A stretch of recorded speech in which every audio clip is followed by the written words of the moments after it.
नई नई शादी करके जब वो इस घर में आई थी, थोड़ी डरी थी, सहमी थी। माता पिता के पास नाजों से पली बड़ी थी। ससुराल आते ही जिम्मेदारियों की चादर ओढ़ने लगी।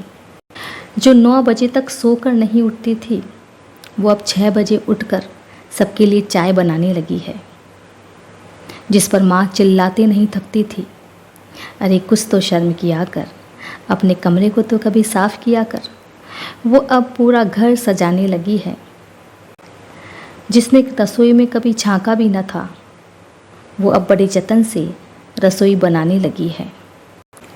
क्योंकि सुना है हर किसी के दिल का रास्ता पेट से जाता है, तो सबके दिलों में राज करने का ख्वाब मन में सजाने लगी है। जिसने त्योहारों पर खुद के सिवा किसी को सजाया ना हो, वह पूरे घर को सजाने लगी है, रंगोली मांडने बनाने लगी है, सबके हाथों पर मेहंदी सजाने लगी है। बात बात पर गुस्सा हो जाने वाली अब सबके ताने सुनकर भी मुस्कुराती रहती है। कॉलेज में जिससे सब डरते थे, वो अब खुद डरी सहमी नज़र आने लगी है। ये सब जतन किस लिए? ताकि सबके दिलों पर राज कर सके, एक आदर्श बहू का खिताब पा सके। इतने जतन के बाद भी सबकी त्योरियां चढ़ी रहती है, कभी मुंह पर तो कभी पीठ पीछे बुराइयां सुनती रहती है। इतनी सहनशीलता के बाद भी यही सुनना, अजी हमारी बहू तो ना अपने मन में आई वही करती है, हम तो कुछ कहते नहीं। जो हमारे सास जैसी सास मिलती ना तो पता चलता। धीरे धीरे वो बहू जिम्मेदारियों की चादर उघाड़ने लगी है। कोफ्त होने लगती है जिन बातों से, उन बातों का जवाब देने लगी है। अपने साथ हो रही ज्यादतियों का विरोध करने लगी है। अब ये बहू तो बेशर्म होने लगी है। जो ऊंची आवाज़ में बात करे उसे उसी भाषा में जवाब देने लगी है। अब धीरे धीरे ये बहू बेशर्म होने लगी है।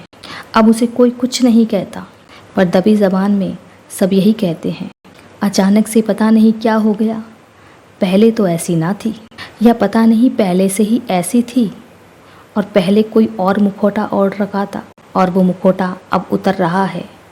बहू का सही रूप नज़र आ रहा है। ये बहू तो अब शर्म ही नहीं करती, ये बहू तो अब बेशर्म हो रही है। और ये बेशर्म बहू सोचती है कि अब आने वाली नई दुल्हन के साथ ऐसा कुछ ना होने दूंगी, जो मैंने सहा है ना उसके साथ ना होने दूंगी। अपने बेटे की बहू को किसी को कुछ कहने ना दूंगी। बेटी बनाकर उसे पलकों पर सजा के रखूंगी।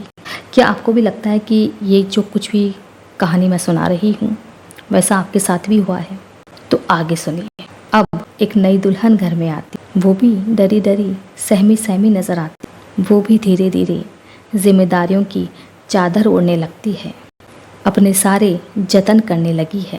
वो बेशरम बहू जो अब लाजवंती सास बन चुकी है, स्वयं पर बेस्ट सास का टैग लगाते हुए कहती है, अजी हमारी बहू तो ना अपने मन में आई वही करती है, हम तो कुछ कहते नहीं। जो हमारे सास जैसी सास मिलती ना तो पता चलता। यही है जीवन की हकीकत कि जब एक लड़की ससुराल आती है तो उसकी मन की भावनाएं ऐसी ही होती हैं, और सास बनने से पहले सास की भावनाएं भी कुछ ऐसी ही होती है।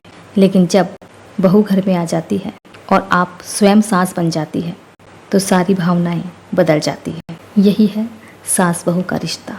सदियों से चलता आ रहा है, सदियों तक चलता ही रहेगा।